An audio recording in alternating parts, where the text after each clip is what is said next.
السلام علیکم ورحمۃ اللہ وبرکاتہ۔ ہم بات کر رہے تھے مسجد کے فضائل کے بارے میں، مسجد کی جو پروٹوکول ہونا چاہیے۔ تو پچھلی ویڈیو میں ہم نے پڑھے تھے کہ کون کون سی مساجد ہیں جہاں پہ نماز کے لیے جانا چاہیے اور کتنا ان کے اجر و ثواب ہے۔ ایک ہے تحیۃ المسجد، مسجد کا تحفہ، مسجد کا پروٹوکول، کہ جب بھی آپ کسی مسجد میں داخل ہوں تو 2 رکعت نماز لازمی پڑھیں آپ۔ اللہ کے نبی نے بخاری کے اندر حدیث موجود ہے کہ ابو قتادہ رضی اللہ عنہ روایت کرتے ہیں کہ رسول اللہ صلی اللہ علیہ وسلم فرمایا کہ جب تم مسجد میں داخل ہو تو بیٹھنے سے پہلے 2 رکعت، جس کو تحیۃ المسجد کے طور پر کہا جاتا ہے، وہ لازمی پڑھ کے بیٹھیں۔ تو ایک ابو قتادہ نے کہا کہ میں مسجد میں گیا تو رسول اللہ صلی اللہ علیہ وسلم لوگوں کے ساتھ مسجد میں بیٹھے ہوئے تھے، میں بھی بیٹھ گیا۔ تو آپ صلی اللہ علیہ وسلم نے فرمایا کہ تمہیں بیٹھنے سے پہلے 2 رکعت پڑھنے سے کس چیز نے روکا ہے؟ میں نے عرض کیا کہ یا رسول اللہ صلی اللہ علیہ وسلم، میں نے آپ کو لوگوں کو بیٹھے دیکھا تو میں بھی بیٹھ گیا۔ آپ نے فرمایا کہ جب تم میں سے کوئی مسجد آئے تو جب تک 2 رکعت نہ پڑھ لے تو نہ بیٹھے۔ تو اس لیے مسجد میں جانے کے بعد آپ کو 2 رکعت پڑھنے چاہیے، ان کی بہت زیادہ فضیلت موجود ہے۔ آگے ہے کہ اللہ کے نبی نے پیاز اور لہسن کھا کر مسجد میں آنے سے منع فرمایا ہے۔ اب پہلے جو پیاز اور لہسن لوگ ایسے ہی کھا لیا کرتے تھے، اب تو باقاعدہ ان کے لیے ہمارے ہاں جب ہم پکا کے کھاتے ہیں تو ان کی جو ایک بدبو ہے وہ ختم ہو جاتی ہے۔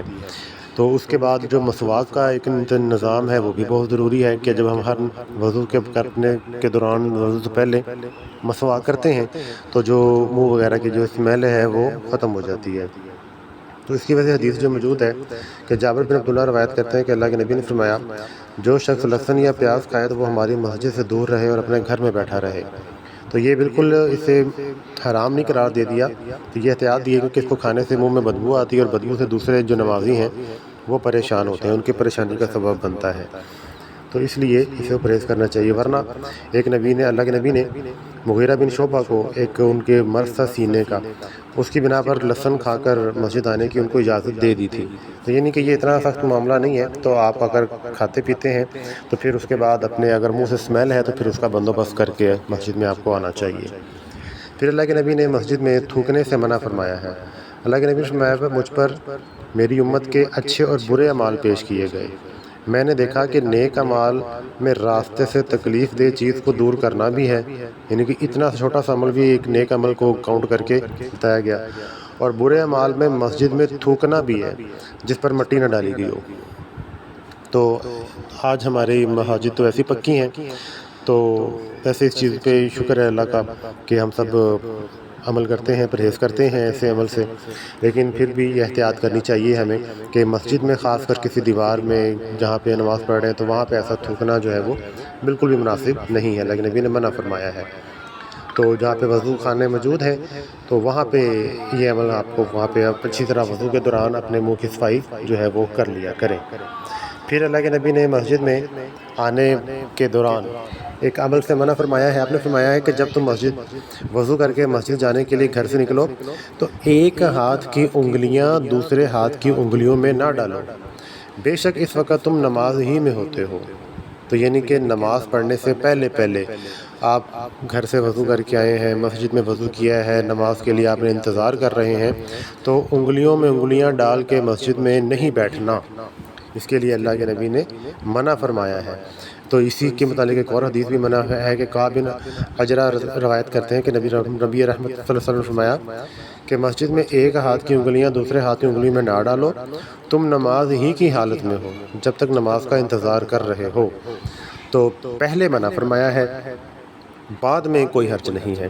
بخاری مسلم کی حدیث ہے کہ انگلیاں ڈالنے کی ممانعت نماز ادا کرنے سے پہلے ہے، کیونکہ نماز ادا کرنے کے بعد رسول اللہ صلی اللہ علیہ وسلم نے مسجد میں انگلیاں انگلیوں میں ڈال لیں۔ تو پہلے آپ نے پرہیز کرنا ہے نماز کے پہلے، تو بعد میں آپ ڈال لیں تو کوئی حرج نہیں ہے۔ دوسرا، مسجد میں بلند آواز سے بات کرنا یہ بھی منع فرمایا گیا ہے کہ سیدنا عمر رضی اللہ عنہ نے طائف کے رہنے والے 2 آدمیوں سے کہا کہ اگر تم مدینے کے رہنے والے ہوتے تو میں تمہیں ضرور سزا دیتا ہوں، مسجد میں بیٹھ کے اونچی اونچی باتیں کر رہے تھے، تو تم رسول اللہ صلی اللہ علیہ وسلم کی مسجد میں اپنی آوازیں بلند کرتے ہو۔ تو بخاری کے اندر یہ حدیث موجود ہے۔ تو یہ مسجد کا احترام ہے کہ وہاں بیٹھ کے آپ ایک نارمل دھیمی آواز میں بات کرنی چاہیے۔ بلکہ بات تو غیر ضروری بات کرنے سے ویسے ہی پرہیز کرنا چاہیے۔ تو جو دینی معاملات ہیں، کوئی بھی ایسی بات چیت ہلکی پھلکی کر رہے ہیں تو وہ بڑی آہستہ آواز میں۔ دوسرا، اللہ کے نبی نے مسجد میں خرید و فروخت کرنے سے منع فرمایا ہے۔ ابو ہریرہ روایت کرتے ہیں کہ رسول اللہ صلی اللہ علیہ وسلم نے فرمایا کہ جب تم کسی شخص کو مسجد میں کچھ بیچتا یا خریدتا دیکھو تو کہو اللہ تیری سوداگری میں نفع نہ دے۔ تو مسجد میں بیٹھ کے چیزوں کو بیچنا اور یہ سوداگری کرنا یہ صحیح نہیں ہے، یہ جائز نہیں ہے۔